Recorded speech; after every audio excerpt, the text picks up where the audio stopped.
somente dando uma pausa na reflexão no Evangelho de João, para a gente tentar montar um pensamento aqui. Ontem a gente compartilhou um pensamento no grupo do Zap com alguns irmãos e irmãs, e a gente pensou assim, sabe que seria interessante a gente compartilhar esse pensamento agora, no momento, por intermédio de uma reflexão. Aí alguém vai dizer, porque tem gente que se escandaliza com esse assunto e vai dizer, irmão, não vai falar dessas coisas não, opressão maligna, possessão. Mas deixa eu dizer uma coisa para você.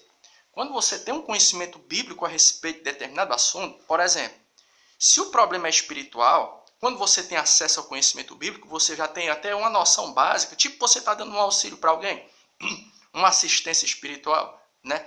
Só de você saber mais ou menos o que a pessoa está passando, você já pode orar e pode dar uma palavra direcionada àquela circunstância de necessidade. Tipo, se o problema da pessoa é espiritual, você vai orar pelo quê?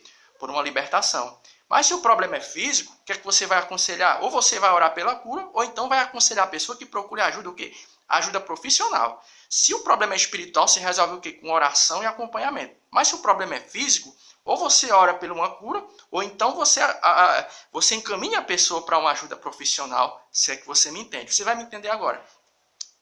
3 maneiras que o inimigo pode utilizar que o inimigo utiliza. 3 formas que o inimigo utiliza para tocar os seus servos e as suas servas. A gente vai estar trabalhando nessa manhã com esse seguinte pensamento. Opressão e possessão. E primeiro, qual é a primeira maneira que o inimigo pode utilizar no que é concernente à questão da opressão? Algumas pessoas não gostam de utilizar a expressão opressão, não. Mas bem rapidinho, ó. Qual a diferença entre possessão e opressão? Uma possessão maligna de uma opressão?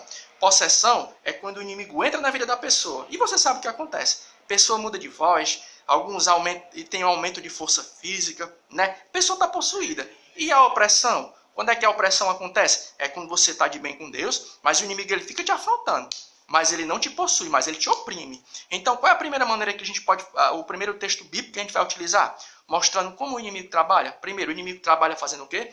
Sugerindo ideias. O inimigo trabalha também por intermédio do quê? Da sugestão. Satanás trabalha por intermédio da sugestão. Como é que isso acontece? Mateus capítulo 16, 21 vai dizer o seguinte. Mateus 16, 21 e o verso 22 também. Desde então, começou Jesus a mostrar aos seus discípulos que convinha ir a Jerusalém e padecer muito dos anciões e dos principais dos sacerdotes e dos escribas, e ser morto e ressuscitar ao 3º dia. O verso 22 do capítulo 16 de Mateus. E Pedro, tomando de parte, começou a repreendê-lo, dizendo, Senhor, tem compaixão de ti, de modo nenhum te acontecerá isso. E o verso 23, ele, porém, voltando-se, disse a Pedro, para trás de mim, Satanás, que me serve de escândalo. Então, como é que o inimigo trabalha por intermédio da sugestão? É o tipo da coisa, você está de bem com Deus. Mas isso não te livra o quê? De você estar recebendo algum tipo de sugestão. Como é que acontece? Nesse capítulo 16, do verso 21 do Evangelho de Mateus, Jesus vai estar falando a respeito do quê? Que algo tinha que acontecer com ele. Ele tinha que ser crucificado, entregue nas mãos dos sacerdotes, para morrer pelos nossos pecados. Aí Pedro diz uma coisa, não, Jesus, o Senhor não pode permitir que isso aconteça, o Senhor não pode ser crucificado. Aí Jesus repreende o que de Pedro? Satanás. Para trás de mim, Satanás, que me serve de escândalo.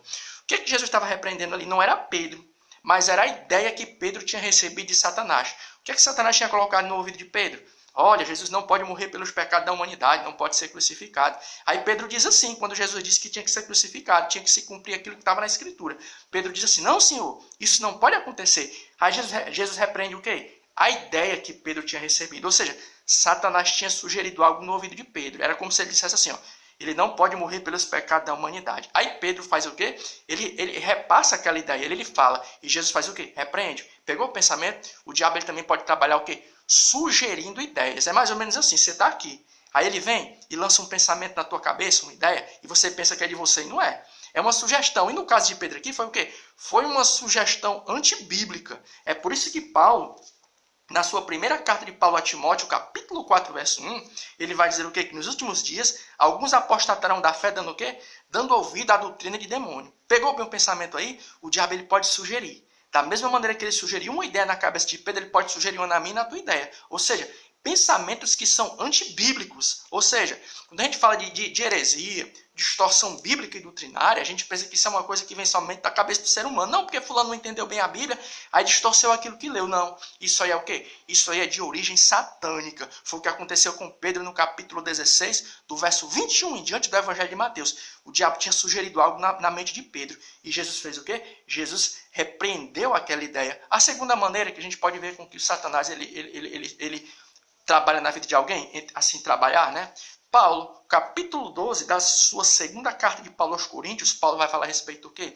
Que foi enviado um mensageiro de Satanás. Ele passou por um processo ali de batalha espiritual muito grande. As escrituras nos dizem que o enviado ali de Satanás deu foi tapa na cara dele. Segunda carta de Paulo aos Coríntios, capítulo 12, ele vai estar falando a respeito do quê? De um processo de batalha espiritual que ele passou. Mas por que ele passou por aquele processo de batalha espiritual? Foi porque ele tinha recebido o quê? Uma revelação muito grande de Deus, uma coisa extraordinária. E as escrituras nos dizem que para que ele não viesse a se exaltar, Deus permitiu com que ele passasse por aquele processo de batalha espiritual, onde ele foi oprimido por Satanás. Vamos lá falando uma coisa aqui. Paulo estava de bem com Deus, mas isso não livrou ele de passar por um processo de opressão espiritual. Mas foi com um propósito, foi para quê? Para que ele não viesse a se exaltar. Isso serve de consolo para mim, para a tua vida? Serve. Porque às vezes o meu irmão, minha irmã, passa por um processo de batalha espiritual, né? Tipo, tá passando por aquela luta e tal, e fica se perguntando, o que é que eu estou fazendo de errado? Às vezes você não está fazendo nada de errado, não. É algo que Deus permite por um processo, coisa do tipo. Olha aí, ó. E passando um pouco mais adiante, agora a gente vai estar falando a respeito do quê? A gente falou a respeito de opressão. A opressão pode acontecer na vida de alguém que está de bem com Deus. E a possessão? Nós vamos ver aqui 2 casos de possessão. Primeiro livro do profeta Samuel, capítulo 16, 14. Primeiro livro do profeta Samuel, 16, 14. Vou tentar falar devagar, que a gente fala muito rápido. Primeiro livro do profeta Samuel, 16, 14, que diz o seguinte: E o Espírito do Senhor se retirou de Saul, e assombrava um espírito mau da parte do Senhor. No primeiro livro do profeta Samuel 16:14, nós vamos estar vendo o que a Bíblia Sagrada falando a respeito do quê? Do momento pelo qual o rei Saul passou. As escrituras nos dizem que ele havia se afastado dos caminhos do Senhor. E como consequência, um espírito mau, algo vinha a mexer com a sua estrutura. E ele ficava meio que tantão, ela é da cuca, né? E as escrituras nos dizem que mais adiante, que ele só se acalmava quando o rei Davi tocava sua harpa, tocava um louvor, e por um momento ele tinha um processo de alívio. Aí é que a gente vai entrar numa coisa interessante. Primeiro, você vai fazer a seguinte pergunta: irmão, tu falou a respeito de 2 situações. Da seguinte, a pessoa está de bem com Deus e pode passar por um processo de luta espiritual. E no outro caso, no caso do rei Saul, a pessoa não está de bem com Deus. Isso vai dar dando legalidade ao quê? A um processo de possessão. Aí você vai me perguntar, se todo mundo passa por processo de luta espiritual, tanto quem está de bem com Deus como quem não está, no que adianta a gente servir a Deus? Se todo mundo vai passar por esse processo, eu vou te dizer uma coisa. Sabe qual é a diferença da batalha espiritual da pessoa que está de bem com Deus e da pessoa que não está? É porque quem está de bem com Deus, o diabo ele só oprime.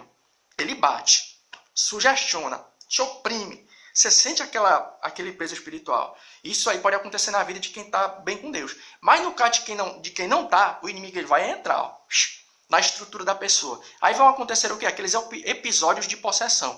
Aí, nós aqui não temos formação nessa área. Mas por intermédio da palavra e do pouco conhecimento que a gente tem, nós podemos dizer uma coisa. Existem casos de opressão espiritual que às vezes são confundidos, de possessão, que são confundidos com o quê? Problemas psiquiátricos. Às vezes a pessoa vai para um médico, vai para outro, toma muito depressivo, vai para um médico, um psiquiatra, procura ajuda e aquele negócio não passa. Quem está com um problema psiquiátrico, problema psicológico, quando toma um medicamento, o negócio já sana. Mas quem não está, vai acontecer o quê? Né? A pessoa cai no chão, não sei se você já viu isso. A pessoa cai no chão, muda de voz, a pessoa fica possessa, e a pessoa realmente está possessa. Né? Então qual a diferença entre a batalha espiritual que acontece na vida daquele que está de bem com Deus e daquele que não está? É que quem está de bem com Deus, o inimigo só oprime, mas não entra na estrutura da pessoa. Mas quem não está, o inimigo ele entra mesmo. E olha, e no Evangelho de João, capítulo 13, verso 27, a Bíblia vai dizer o quê? Que momento antes de Judas entregar Jesus Cristo, Evangelho de João 13, 27, a Bíblia diz que Satanás entra no coração de Judas. E é engraçado que a Bíblia não diz o quê? Que Judas ele mudou de voz, eu caio no chão estribuchando. O que é que eu entendo aí? É que também existe a possibilidade da pessoa estar possessa pelo inimigo, sem apresentar os sintomas, apenas por intermédio das atitudes. É um negócio muito assim para a gente falar em 10 minutos, mas a grande verdade é essa. Qual é a grande diferença entre a batalha espiritual daquele e daquela que está de bem com Deus e daquele que não está? É que quem está de bem com Deus passa por batalha, mas o inimigo não entra na estrutura da pessoa. Mas quem não está de bem com Deus, Jesus não está no coração, o inimigo entra mesmo e faz o destroço. E existem momentos em que, às vezes, a pessoa confunde problemas, casos de possessão, com problema psiquiátrico. Problema psiquiátrico se resolve com tratamento e medicamento. Agora, quando o problema é de quê? É de possessão, meu amigo, aí só vai saber com o quê? É Jesus na causa. Então, saibamos entender também, identificar isso aí, né? Para a gente ter esse discernimento. Às vezes você pode estar passando por algo assim, ou então dando uma assistência para alguém, a pessoa está indo para um psiquiatra, tomando medicamento antidepressivo, e às vezes nem é caso para isso. É caso para quê? É problema espiritual. A pessoa está precisando de assistência espiritual, está precisando de Jesus e de oração e acompanhamento espiritual. E amém.